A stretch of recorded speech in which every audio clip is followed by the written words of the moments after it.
Carlos Cubeiro define el talentismo como el régimen económico y social en el que el talento es más escaso y por lo tanto más valioso que el capital. Dice que se inicia a finales del 2012, o sea, ahora, tras una profunda crisis del sistema capitalista, particularmente en Estados Unidos y en Europa. En el talentismo, lo intangible, es decir, el capital humano, los clientes, la marca, las expectativas, es mucho más valioso que lo tangible, que los átomos, que lo que se puede tocar, y que lo emocional supera lo racional, y que los conceptos, es decir, el hemisferio derecho del cerebro, del que hemos hablado aquí muchas veces en pensamiento positivo, complementa perfectamente al análisis. Ya lo hemos hablado aquí en pensamiento positivo, no se trata de una era de cambio, sino de un cambio de era. Y sí, nos ha tocado a nosotros decidir cómo queremos que sea este cambio. Lo único cierto es que si sigue jugando al ajedrez con las reglas del parchís, necesariamente perderá la partida. Nosotros en Pensamiento Positivo queremos entender mejor cuáles son esas tendencias de este nuevo mundo que estamos configurando. Y por eso hoy hablamos del paso del capitalismo, esa era en la que usted y yo nacimos, al talentismo, esa era en la que usted y yo vivimos ahora. Esta lotería, no sé qué no ha comprendido sobre este cambio de era. Bueno, está todavía todo el mundo, casi yo diría que incluso los que hablamos de ello con la inercia del capitalismo del pasado, del talento como predestinación, de que lo importante es el dinero, de que si te toca la lotería ya eres feliz, cuando luego hablaremos de la felicidad, pero se sabe que solo el 10% es externo y se sabe que las localidades donde toca al final acaban igual o peor. Es decir, bueno, tenemos unas inercias de querer que las circunstancias externas arreglen lo nuestro, cuando evidentemente el talento tiene que ver con lo interno, con lo intrínseco, con la propia motivación, como tú has dicho mil veces. Seguimos pensando que el cambio tiene que venir de fuera cuando el único cambio real va siempre de dentro hacia afuera. Es el cambio de dentro hacia afuera, efectivamente. Oye, dice también en una nuevamente que pasamos de un mundo en el que, bueno, triunfaba la exclusividad del hemisferio izquierdo a la combinación con el hemisferio derecho. ¿Nos explicas así muy rápidamente qué es esto del hemisferio izquierdo, del derecho? Bueno, las dos partes del cerebro, evidentemente. El hemisferio izquierdo no es el hemisferio izquierdo, es decir, es la parte izquierda del cerebro, pero sobre todo es la metáfora de lo que significa el pienso, luego existo, la lógica, las escuelas de ingeniería, todas estas cosas tan sistematizadas, tan partidas, que en realidad no consideraban el vacío entre las cosas, ¿no? Como la mentalidad oriental. El hemisferio derecho, el del diseño, el de la creatividad, el de la abstracción, el del ingenio, el de la chispa, el del chiste, el de todas esas cosas que se reivindicaban como poco serias y que, sin embargo, cuando las mezclas con ese rigor, pues es muchísimo mejor, ¿no? Hay que mantener el rigor científico, pero hay que al final entrar en chispazos de creatividad y en sensaciones, ¿no? Que es lo que realmente es el hemisferio derecho. Yo creo que pasamos, ¿verdad?, de lo racional a lo emocional, ¿no? Sí. Va a ser un siglo donde va a predominar todo lo emocional. Sí, ahora mismo... Ya está pasando, de hecho. Como estamos en esta transición, a veces hay cosas emocionales poco racionales, hay que equilibrarlo, pero evidentemente no podemos quedarnos solo con la racionalidad, porque entre otras cosas es muy aburrida, ¿no? Y vivimos en un mundo donde la diversión es sine qua non, es necesaria, con lo cual hay que combinar las dos cosas y por tanto elevar la emocionalidad. Alguien dijo que tenemos que acostumbrarnos a vivir en fase beta. A mí esta frase me encanta, vivir en fase beta, o sea, vivir siempre probando. Yo te pregunto, oye, ¿necesitamos asumir, integrar la mentalidad del principiante en esta nueva era que empieza ahora, ¿no? Sí, claro, pero es que... Y si no lo hacemos mal, ¿no? Claro, se habla mucho de reinventar, ¿no? Por ejemplo, a nuestro querido amigo Mario Alonso. ¿Qué quiere decir reinventarse constantemente? Que el talento no es fijo, es decir... y esto también tiene mucho que ver con Calvino, con Lutero y con todo lo demás. El talento no es fijo, el talento es lo que se aprecia y si no se pierde, ¿no? Esto que lo podemos, digamos, comprar. Últimamente, el otro día, por ejemplo, a una audiencia de centenares de personas les decía, imagínate que eres el padre o la madre de Michael Phelps, ¿no? El gran nadador, récord de medallas olímpicas. Te trae las notas y te trae sobresaliente en natación, evidentemente, y te traerá suspenso en atletismo. Bien. ¿Qué haríamos la mayor parte de los padres? Pues ponerle un profesor particular de atletismo. No, porque realmente para lo que vale, para lo que sigue valiendo, para lo que valdrá cada vez más, y afortunadamente lo que le pasó a Michael Phelps es un profesor de natación. Es decir, sí, que saque un 5 en atletismo, bien, pero que desarrolle aquello que tiene, que vale, que le gusta, que disfruta, que es la natación. El talento hace bailar al capital porque cada vez más, y ya estamos en esta época, lo que necesita el capital son buenos proyectos de talento.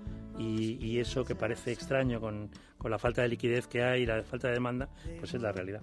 Si puedes tocarlo, ¿no es real?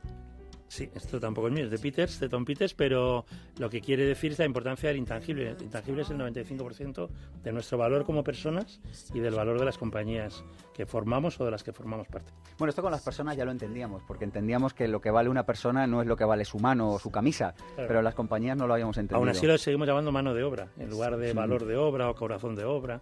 Pero las compañías no se entendía, se pensaba que era el balance y ya hemos visto para lo que valen los balances cuando no hay nada detrás. Si no te sientes confundido es que no estás prestando atención. Esta me encanta. Sí, esta es muy buena y tiene mucho que ver, yo creo que procede del ámbito de la Fórmula 1. Es decir, si no las cosas van con mucha velocidad y con mucho descontrol, pues es que no estás viviendo lo que tendrías que vivir y vives del pasado. Dices, recoges una cita en tu libro y dice, la historia que nos contamos a nosotros mismos acerca de nosotros mismos es el origen de la codicia. Sí, es el origen de muchas cosas y en concreto de la crisis de codicia que llevamos ya no sé cuántos años viviendo y de la que tendríamos que aprender, por lo menos. Frente a la testosterona, el poder de la oxitocina. Sí, las hormonas, que al final es algo muy reciente. Las 300 hormonas que más o menos hoy conocemos, antes de 1902 ni siquiera teníamos la palabra hormona para designarlas y nos siguen fascinando. El poder del cariño. Estamos pasando de un mundo donde el grande se come al pequeño a un mundo donde los rápidos se comen a los lentos. Klaus Schwab.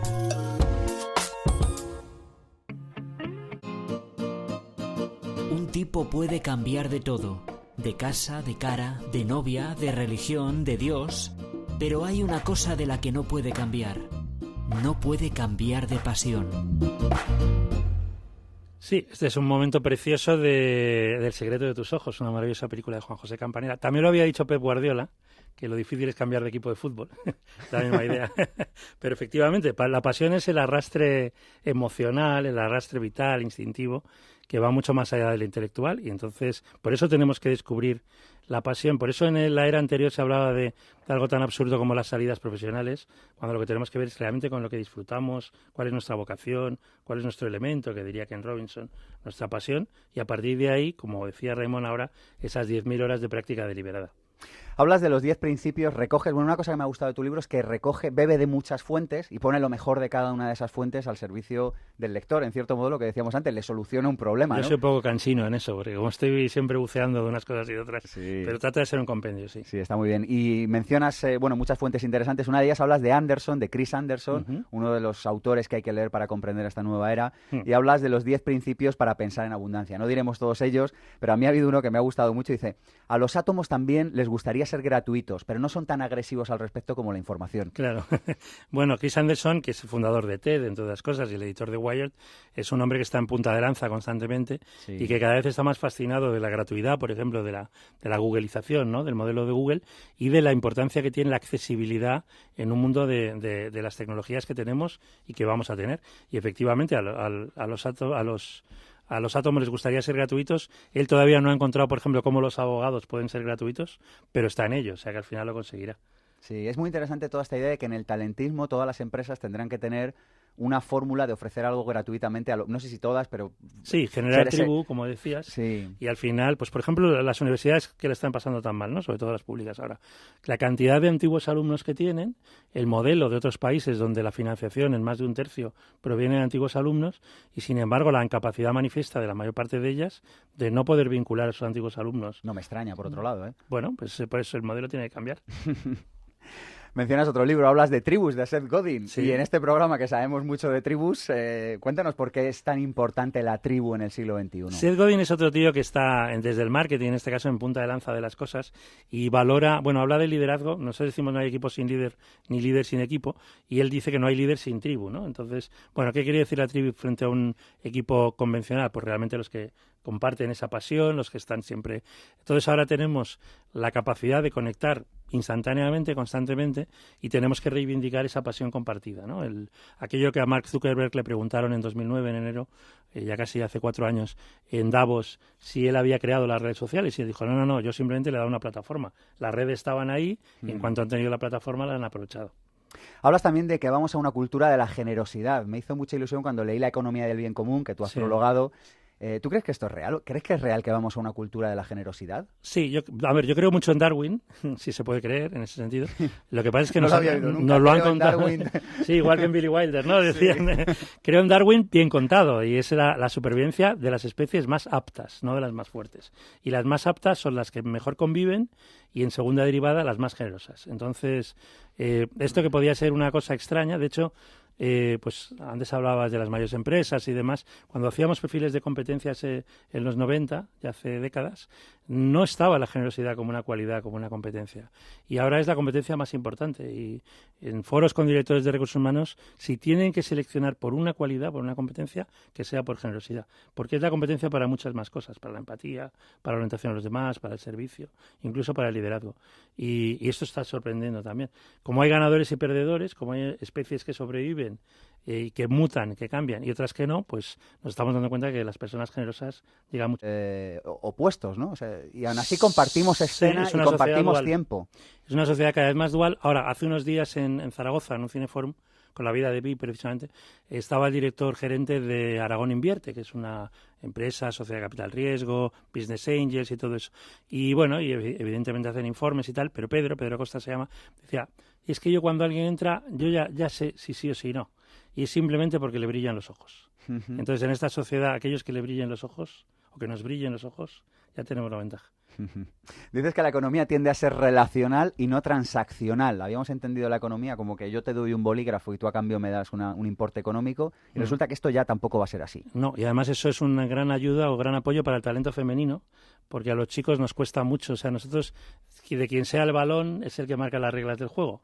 Y no, las cosas no funcionan así y no van a funcionar así. Se trata de jugar juntos con unas reglas preestablecidas y pasarlos todos bien. Por tanto, es un win-win, una suma positiva, y no lo transaccional, ¿no? Por ejemplo, la delegación, si quieres que vayamos a temas muy prácticos. Sí. Si la delegación se entiende como algo puramente transaccional, yo te doy este trabajo que hacer, pues no funciona bien. Si es una oportunidad para yo disponer de más tiempo y para, en tu caso, disponer de más aprendizaje, funciona muchísimo mejor. En la película The Artist, que también citas, dice bueno, que podrías ser brillante, pero eres cobarde.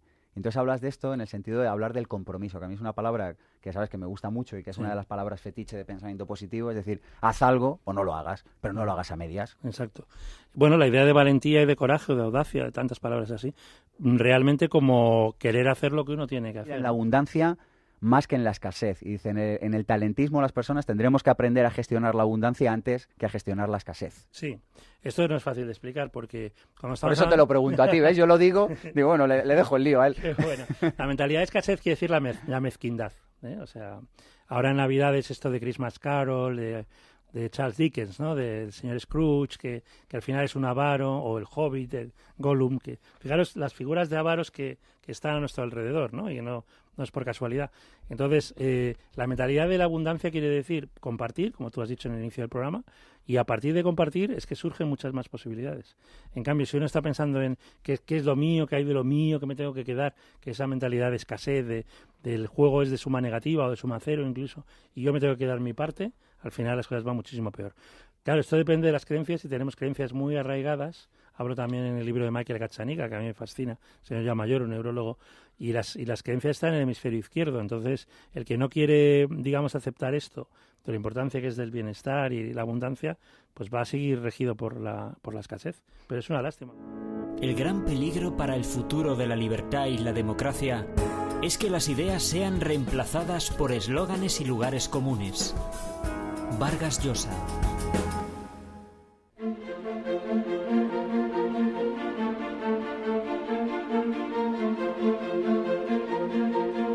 Pensamiento positivo, el cierre. Juan Carlos, un par de ideas para cerrar este programa dedicado al talentismo. Bueno, la primera yo creo que sobre nuestro propio país, que tenemos muchísima pasión, y como en su día dijo Jean-Paul Gaultier, podemos ser los que primero salgamos adelante por esa pasión que tenemos en cuanto cambiemos el chip, que es importante, creo. Y luego, al final del libro, la tercera parte trata de 6 ideas muy rápidas para triunfar en el talentismo, que tiene que ver con la empleabilidad y que tiene que ver con la educación que hablábamos. Toda inversión en educación es 17 veces el tiempo y el dinero dedicado, con lo cual es importantísimo. Los proyectos que hablábamos, la red, el capital organizativo y la felicidad, que al final tenemos que ser constructoras y constructores de nuestra felicidad.